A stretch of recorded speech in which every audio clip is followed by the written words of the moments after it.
Okay, we are excited. We're back with Dr. Juliana, and today in this episode, we're going to be discussing your relationship with your body. So let's get started. I am so excited because last week we talked, that was a really great topic, and I'm even looking forward to this. As I said, I hope we get to meet in person, and I feel like we will sit and talk for hours. You are so fascinating, truly so fascinating, and you make this such an easy conversation. So I'm really excited to dive into this and hear more from you. So thanks for being here again. Oh, thank you so much. And I look forward to that also. I will be so much happier to sit in person. I know you started a new workshop, and obviously this is an important topic for all women when it comes to our relationships with our body. So what really inspired you to go down this path, and what are you learning and what are you teaching? Yeah, thank you so much. I also feel so passionate about talking about this topic. So as I talked about last time, I had this course called Revealed, and we go through all these different parts of holistic sexuality. And threaded throughout almost every single one of the 10 always came up the topic of our body. And it never felt like we had enough time to talk about it, and everyone was wanting to. So I thought, when I do my next class and next course, it has to be about this. And I was able to test it at this wonderful camp in Seattle. I named it something terrible. It was called Mirror, Mirror Off the Wall. I was pinched for time and I was trying to play off of the mirror thing. Dumb name. But the concept of it was fantastic. And I literally had people waiting outside. What I was teaching actually was TP. And there were people waiting outside trying to get in. And it was this beautiful discussion. And we had women and men and transgender individuals in there. And it was universal what we were talking about in our experiences in our body. And one of the things I'll say about sexuality is, and why it needs to be something that we're talking about so much, is that we all have it. Well, we all have bodies too, and we need to be talking about it. So after I finished that workshop and was kind of writing my notes on it, I really started thinking, I don't like the term body image. And I don't like it because I feel like a lot of the messaging out there is like, love your body and, just feel comfortable with everything. And I would leave that with, but how? I agree. I want to love my body, and we all want to feel comfortable in our bodies, but it's not just that simple. And frankly, just saying, I love this part wasn't doing it for me. So when I stepped back, I was like, I think I want to remove the topic and the terminology body image.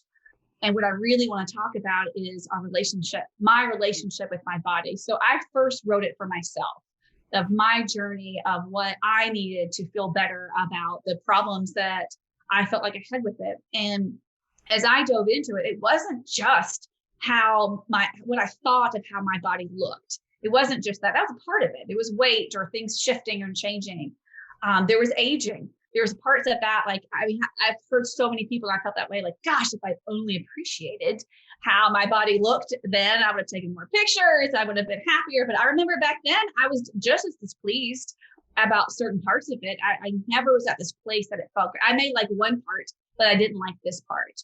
And when I started doing like a timeline of my relationship with my body, I was constantly having, no matter where I was, people commenting about my body constantly. And so I started asking, particularly other women, that's often where my work begins, is with women first, and then I expand it to other genders, was like, what about you? I'm like, oh yeah, there's this. And it was always this back and forth of an internal dialogue that was not nice and an external dialogue that was not welcomed. But all of that started seeping into, I didn't feel good. And I then just kind of didn't want to deal with it. And then I just do this, as we grow. And again, I'm so happy that we are having body diversity and body acceptance. I love the movement. I never found myself in any of that either. And started asking, and I heard other women saying the same thing, like, I believe in it, this is great, but I don't know how to do it. And I don't see myself in any of that as well. So now what?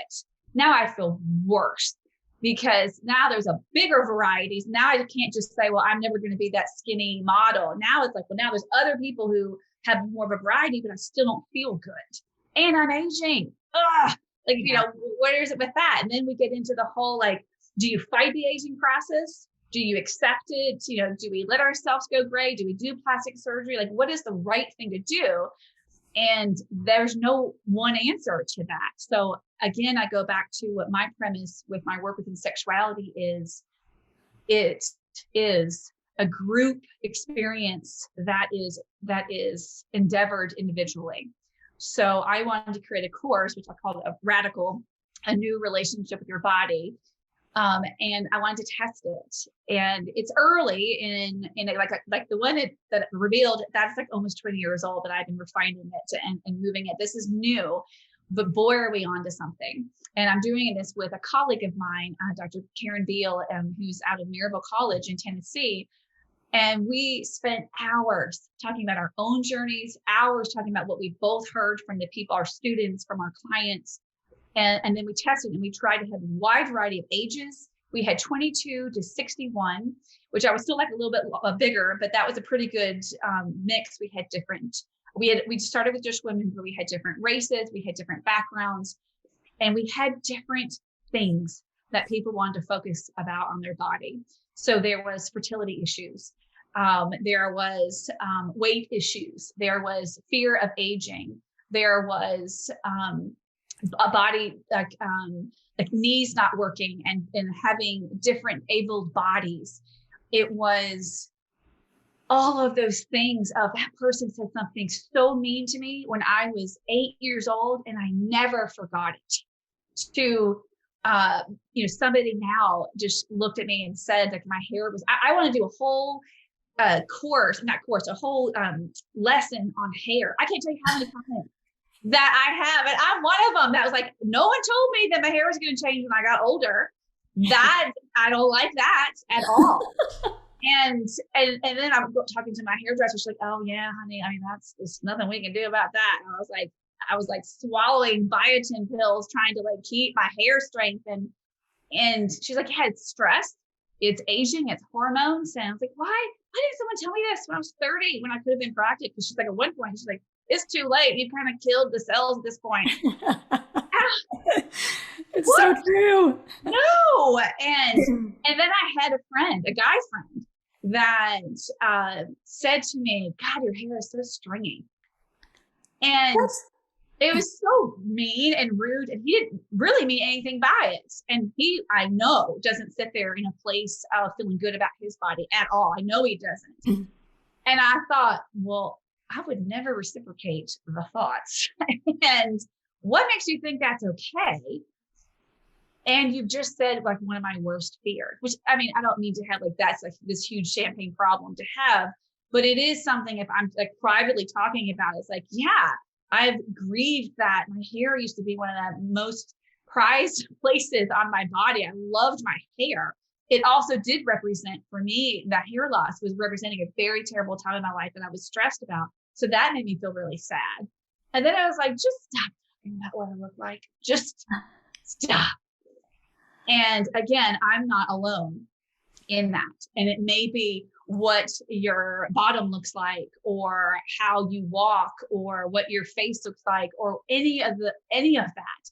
We all just have those stories. And so I wanted to give a space for women to first acknowledge it. Acknowledge both what you have said to yourself and what you have heard from other people. And so the beginning of the course is about that.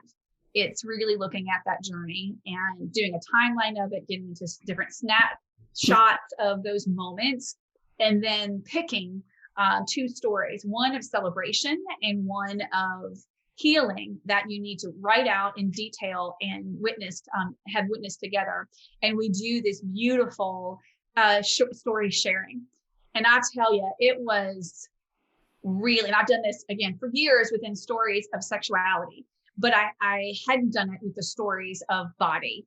One of the things that I do, like, because, if we talk about the other episode about agency, is every chance I get to have somebody be in control of their experience in something, I give it. So when someone is sharing a story, they know ahead of time that the audience, me or the other people in the group, are not going to make comments.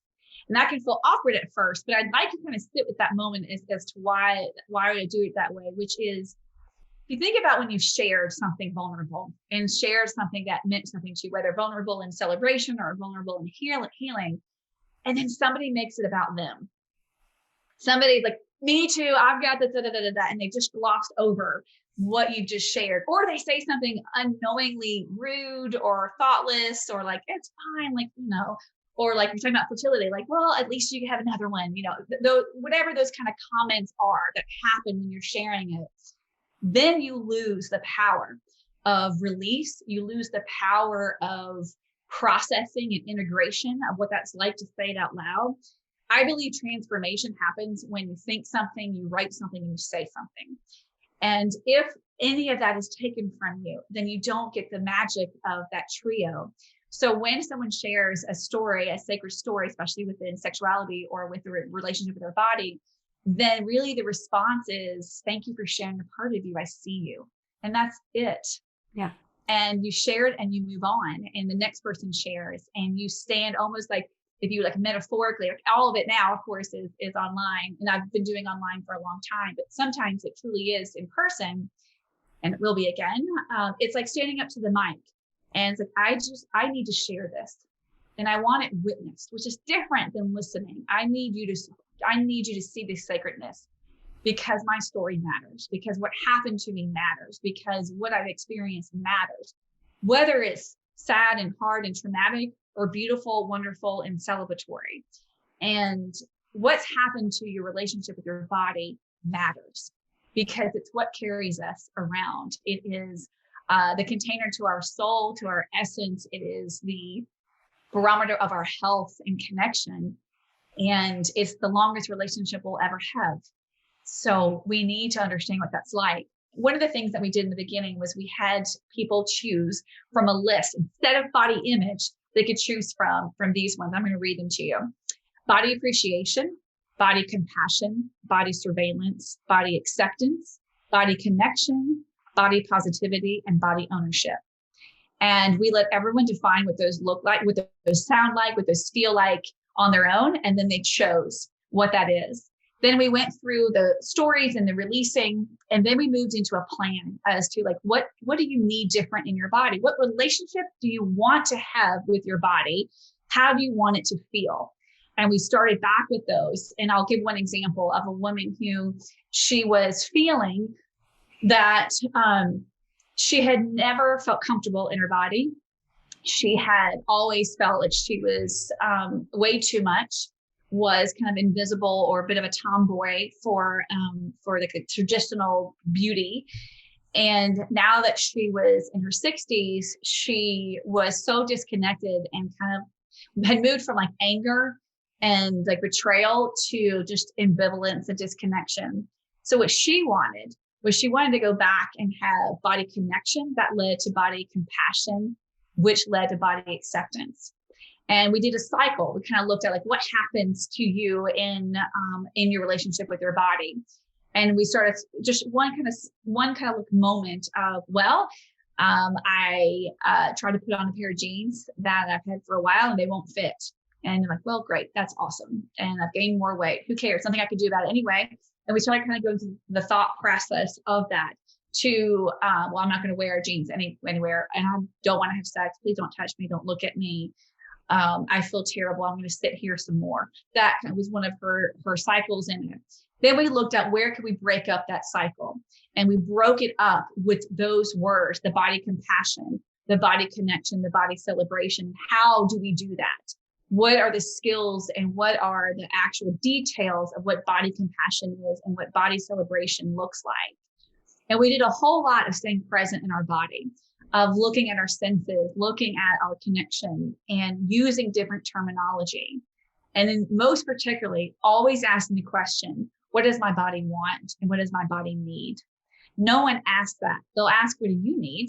What does that feel like? How are you feeling? But what does your body need? So that you start communicating with your body on a different level and asking it.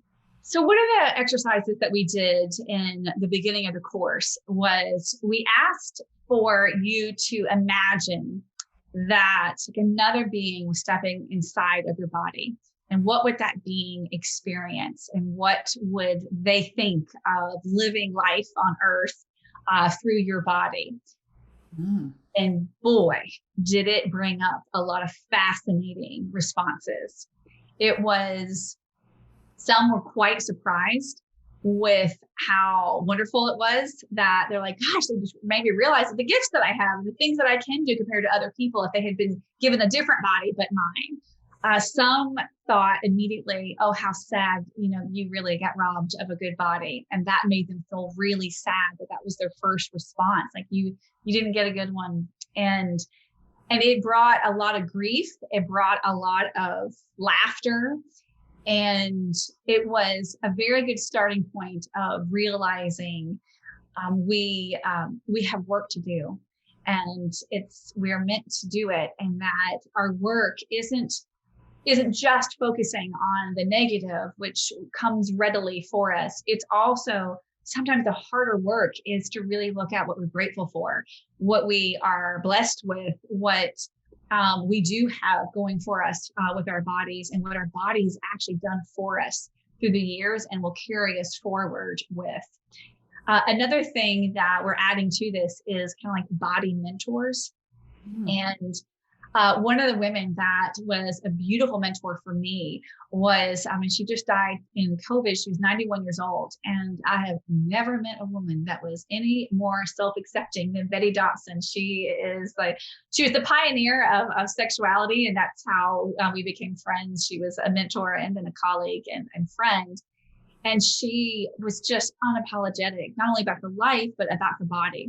And being unapologetic meant she talked quite a bit about what she didn't like about her body, about her genitals, about her breasts, about how her arms were. She loved her nails. That was one thing that she talked about, that she was like, just God, don't take my nails from me as I age. And she had beautiful nails even when she died. And she made it be okay to be okay with not being okay. And to celebrate those things. Like I had never had anyone talk so lovingly about their fingernails before, unapologetically. She's like, I have really beautiful nails.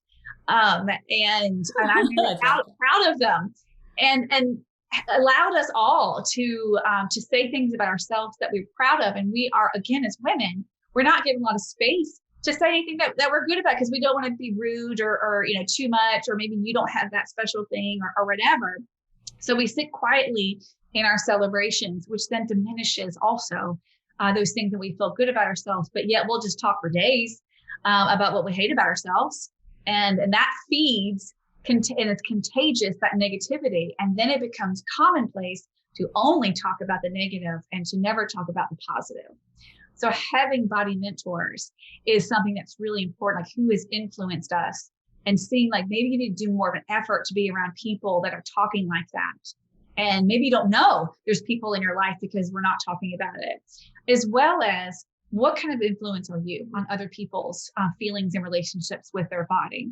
By the end of the course, it was just common language to have everyone saying like, well, today my body was telling me this and my body felt like this. And to hear other people giving examples, it was just wonderful. Now, did we cure in 5 weeks what takes a lifetime to do? No, we didn't. And we're making it an 8-week course now because we realized it was just too short and there's too much richness for us to be talking about. But what we did do was change the beginning of the conversation and give a framework to look at. It's not about accepting every part of your body. It's about accepting the journey that you're going on with your body, and that's ever present. It is ever changing, and it is really important to be connected to. I love that because as girlfriends, we are pretty honest and we say what we criticize. And one of my responses is usually, don't talk about my girlfriend like that. I love her. Yes, and Christy does that all the time. Beautiful. That's so beautiful. Yes.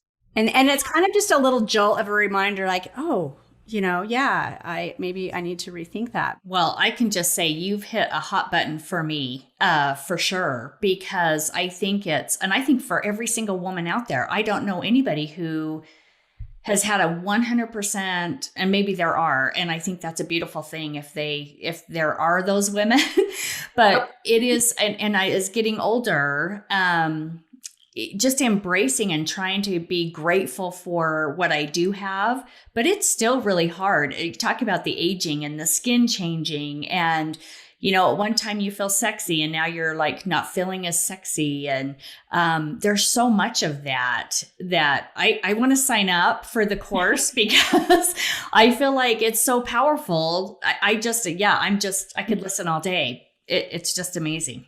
I want to give one more story that's different. And I think too, it's something that I really didn't comprehend so much until I started asking more questions of people, which was, again, it's not just how I look at my body or the parts I don't like about it, which is a huge part of it. I also really wanted to think about what my body had been through. And for me, I had experienced domestic violence, and I hadn't really incorporated that into what that meant for me and my body.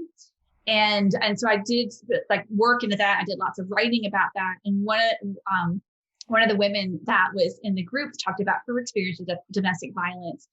And she had walked into the course saying, like, I feel very overweight, and I'm so, like, it feels awful. And the weight that I have, that I put on, is representative of my, the grief I have of what I experienced in my relationship. By the end of it, what story she shared was that what she realized was that the weight that she had put on had actually saved her life on several occasions, that she had actually more cushion that protected her organs, that a couple of times she was able to protect herself more readily if she hadn't had that kind of weight and strength behind her. So in the end, her story is actually a celebration that she was grateful that although she resented some of that weight, it saved her. And she wanted to have compassion for her body in that. And having that just shift made her feel grateful and released, and that now she was safer, that it was okay to let some of that go. And the course is not about weight loss or exercising more or anything like that. That was her own decision that came to her, that I don't need this anymore. And there are also like stories of cancer and stories of like significant illnesses, of feeling betrayed by our body. And we need to see all of that, and we need to acknowledge all of that. And we need to be asking each other, what is that like? And how have you incorporated and integrated that after you've experienced things like that in your life? Not just how are you doing? How's your relationship with your body after cancer? How is your relationship with your body after violence? How is your relationship with your body after this, whatever this is? Well, I think, women just in general, we are so hard on ourselves and we judge ourselves. And so I love what you're saying about reframing the conversation and recognizing the beautiful parts that we've experienced because of our body. So I think, just listening to what you have been talking about, as we are building a different relationship, first we want to acknowledge. We also want to reframe what we're saying, what our relationship is, whether it's body appreciation, I love that, body compassion, and then also being vulnerable with how we think of our body. And I think I took those three things. So in doing those things, obviously it's a journey. It takes, it's work. With us and working on that with ourselves, I think going back to how we are talking about our body and where we are with our bodies as mothers, how does that translate to our daughters? Because my daughters have said to me, because I'm so critical all the time, and I say too much about myself. They hear this, and they've actually, as adults, women now, shared with me how that has affected them, because now they have more self-consciousness when it comes to their body. So I've not done them a service, and I'm trying to reframe how I talk now, but still expressing my what I feel. What are your thoughts on that? Yeah, I mean, I'm bobbing my head so much because I'm like, yes, yes, so much to all of that. And, you know, like I feel such compassion for us as moms. There's so much mom guilt, and we try so hard to do all the right things, not damage our kids. And like, sometimes you can just feel yourself doing it. And you're like, that's just, but I'm a human too. And I'm learning too. And so at first, that would be the first thing I would say. Because I've been there. I've been there. Like, I just criticize myself in front of my daughter. Ugh. You know, or, you know, but I also don't know how, if I'm not really feeling it, to be like, I just love this. And, you know, I want to be authentic about it. And I want to model for my children that it isn't as easy as that. It is complicated, but I'm trying. And I think that's the first part of just being real with our kids. Gosh, it's not fun when kids come to you and tell you what they need their therapy for. And it's hard. That's what I always say. I'm a good parent. I never said I was great. And I know we're going to have a big bill in therapy. So yeah. And, you know, you try so hard, you know, we all have a good hearts with it, but we walk into parenthood with our own scars and with our own life. And then as we become parents, we are constantly learning more about ourselves, like exponentially. Parenting makes you look at that, about who you are. So when we're looking at our relationship with our body and with our daughters, it's true. They're watching us and they're listening to us even more. And I think we do need to do our own work. I think we do need to look at our relationship with our body, how we're talking about it. Same thing with food. I think we need to look at the words we use for ourselves and for them. I'm particularly concerned about my daughter is pretty adorable, and she gets told this all the time, everywhere we go. She's so cute. She's so beautiful. Da, da, da. It's always about her looks, unsolicited. And I worry that she hears that so much. And what is that going to mean for her? And then I realized I worry about that so much, I don't say it to her because I don't want her to feel like all of her worth is based on what she looks like. Right. And I'm like, and then is she going to feel bad that I never, you know, you get in your head about how much, what is the right thing to do? So when I settle my mind and when I settle into really what are my values and what am I trying to teach her in particular, it matters how I treat myself. It matters what I do with my food and my exercise and how I look myself in the mirror. And that it is a natural thing to not love every part of that, to struggle with your choices and to struggle with how you're feeling.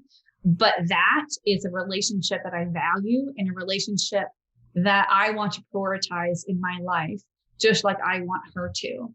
So that I'm not giving her this impression that it's always perfect, so that when her life and her relationship with her body isn't perfect, then she thinks she's wrong and bad and doesn't have the skills.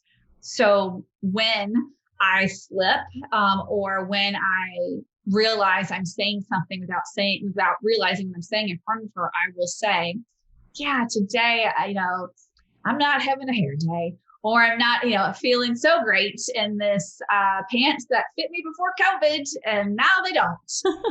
I was like, well, yeah, that's part of this, and let's go for a walk. And I'm happy about a lot of other things. And I'm either going to just buy another pair of pants, or I'm going to walk some more, and that's okay. I'm in general at peace, and that doesn't mean I always have to be happy. Those are two different things. And you can live a very fulfilled life and have parts of it that are not fulfilling. And I think that's a really good example to send to your kids as well. Awesome. No, I love that. Thank you. Did you want to add anything more, Deanna? No, I just have a lot of work to do. That's just what I know. But I want to, I love this so much because I have a daughter, and now I've got two granddaughters that are just little ones. But you want to empower all the women around you and truly our body is not it. It is that relationship of having, of being comfortable. but it's so much more that make up who you are. It's not how you physically look. And it's so hard to get out of your head on that. But I really, really appreciate this dialogue and discussion. And I feel like we could talk to you on a million different topics. Christy and I have talked about taking one of your courses because I think it's so empowering, and I'm going to definitely share with my daughter and friends. And I think it's so important to share this message. And you have just been a light. And Dr. Juliana, we're just so honored that you would be here and come and be on our podcast. So it's definitely a big piece of what makes a woman, for sure. I love what you said. I think one of my big takeaways is how you explored with the woman that had been criticized in her body, and you found all of the parts of that time in her life and how her body saved her. And that is, I think, my big takeaway that I have never done.